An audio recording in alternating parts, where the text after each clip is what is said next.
কেন রে মা, কি হয়েছে? আমি পড়া পারিনি বলে স্যার আমাকে কোচিংয়ের বাইরে দাঁড় করিয়ে রেখেছিল, আর কত লোক আমাকে দেখে হেসে হেসে যাচ্ছিল। তাতে কি হয়েছে মা? লোক হাসাহাসি করছে, করুক না। তুমি এমন কিছু করে দেখাও যাতে সেই লোকগুলো তোমাকে আবার শাবাশি দেয়।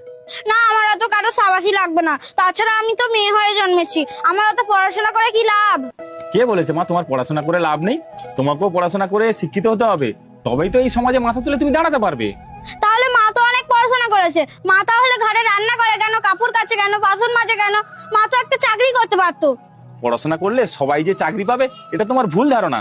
চাকরি যদি নাই পাবো তাহলে পড়াশোনা করেই বা কি লাভ? তাহলে মা তুই এখন কি করতে চাস? আমি তোমার মতো রান্না শিখতে চাই, আর সেই তো বাবা কদিন পরে আমাকে বিয়েই দিয়ে দেবে, আর ওখানে গিয়ে তো আমাকে রান্নাই করতে হবে। তাই আমি এখন থেকেই শিখতে চাই। নিশ্চয়ই, সেটা তো তোকে আমি অবশ্যই শেখাবো, কিন্তু এখন যদি আমি তোকে রান্না করতে দিই তাহলে তুই কি রান্না করবি? ও মা, আমি ম্যাগি বানাতে পারি, তাহলে ওটাই করব। ঠিক আছে মা, তুমি যখন ম্যাগি করতে পারো অবশ্যই তোমার হাতে ম্যাগি একদিন খাবো, কিন্তু তার আগে আমাকে কয়েকটা প্রশ্নের উত্তর দাও তো। হ্যাঁ বাবা, কি প্রশ্ন করবে করো। আচ্ছা, তোমার হোমওয়ার্ক কে করে দেয়? কেন, মা করে দেয়। তোমার স্কুলের ফর্ম কে ফিল আপ করে দেয়? মা। আমাদের কারেন্টের বিল যখন আসে ওটা কে পড়ে? কেন, মা পড়ে। আর ব্যাংকের কাজ? মা। তাহলে এখান থেকে কি বুঝলে?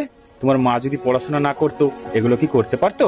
অতএব প্রতিটা মেয়েকে যে পড়াশোনা করে চাকরিই করতে হবে সেটা কোনো জরুরি নয়, কিন্তু সংসারের প্রয়োজনীয়তা পূর্ণ করতে গেলেও বিশেষভাবে পড়াশোনার দরকার হয়। তোমার মা পড়াশোনা করেছিল বলেই তোমার মায়ের দ্বারা এত কিছু করা সম্ভব হচ্ছে। এবার তুমি বলো, তোমার পড়াশোনা করার প্রয়োজন আছে কি নেই? হ্যাঁ রে মা, পড়াশোনা না থাকলে তুই এই সমাজে ভালো করে চলতেই পারবি না। আগামী দিনে তুই যে চাকরি পাবি না সেটা কে বলতে পারে?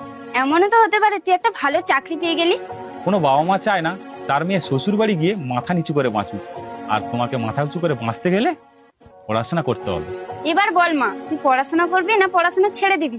না মা, আমি আমার ভুলটা বুঝতে পেরেছি। এই সমাজে মাথা উঁচু করে দাঁড়াতে গেলে আগে পড়াশোনার দরকার। এই তো আমার সোনা মায়ের মতো কথা বলেছি।